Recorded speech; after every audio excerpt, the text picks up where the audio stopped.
Listen to that. That crackle isn't just dust on a record. It's the sound of a fuse burning.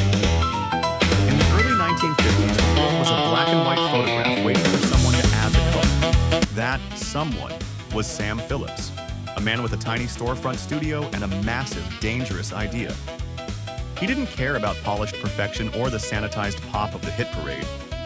He wanted something raw, something honest. He wanted the perfectly imperfect.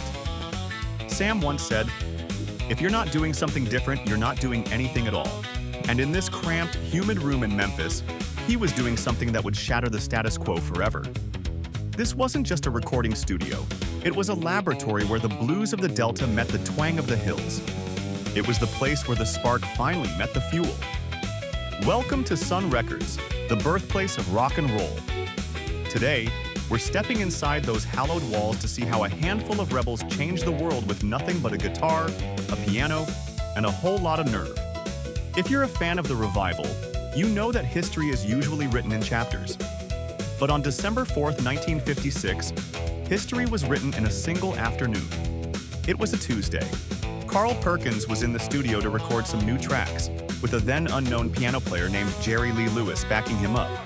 Out of nowhere, Elvis Presley, already the biggest star in the country, dropped by to visit his old mentor, Sam Phillips. Not long after, Johnny Cash strolled through the door. What happened next is the holy grail of rock history. They didn't call the press. They didn't have a set list. They just gathered around the piano and started to play. This wasn't a business meeting. It was a brotherhood of the beat.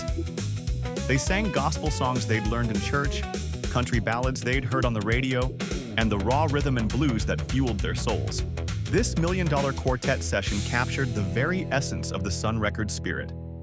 You had Carl Perkins, the king of rockabilly guitar, Jerry Lee Lewis, the killer who played the piano like he was trying to set it on fire, Johnny Cash, the man in black with a voice like rolling thunder, and Elvis, the lightning bolt that tied it all together. They were the four horsemen of the musical apocalypse. And for one night, they weren't icons. They were just four guys from the South, captured on a single microphone, proving that the most powerful music comes from the gut, not a script. It gave the records a sense of space and urgency. It sounded like the music was bouncing off the brick walls of a Memphis alleyway. It was a wet sound in a dry world. It wasn't a smooth, haunting reverb. It was a sharp, percussive ghost of the original note. When Scotty Moore played those iconic riffs on his Gibson, or Bill Black slapped the strings of his upright bass, that echo made it feel alive. This technical trick became the sonic fingerprint of the 50s. Every time you hear a rockabilly track today and feel that urge to tap your foot, you're hearing the ghost of Sam Phillips' tape delay. You can't talk about Sun Records without talking about Memphis itself. In the mid-50s, Memphis was a crossroads of the American soul. He didn't just record sound. He engineered an atmosphere. He turned a small room into a canyon of rhythm. It was a city where the air was thick with the smell of barbecue and the sound of the blues drifting out of Beale Street. This wasn't a corporate city. It was a gritty, hard-working town where people were looking for an escape. Sam Phillips tapped into that energy. He didn't see race or genre. He saw the spirit of the common man. He famously said, "If I could find a white man who had the Negro sound and the Negro feel, I could make $1 billion." He wasn't talking about imitation. He was talking about integration. He wanted to bridge the gap between the rural hillbilly music and the urban race records of the time. When those two worlds collided at Sun Records, it created a global movement. It wasn't just music, it was a lifestyle of rebellion. It was the uniform of the rocker, the leather jackets, the greased hair, the defiance in the eyes. Sun Records gave the revival its heartbeat. It told every kid with a beat-up guitar and a dream that they didn't need a big city contract to change the world. They just needed a little bit of soul and a whole lot of volume. Today, 706 Union Avenue is more than a studio. It's a shrine. It's a place where the air still feels electric, where the ghosts of the $1 Million Quartet still seem to linger in the corner of the room. Sun Records taught us that rebellion has a rhythm, and that style is nothing without substance.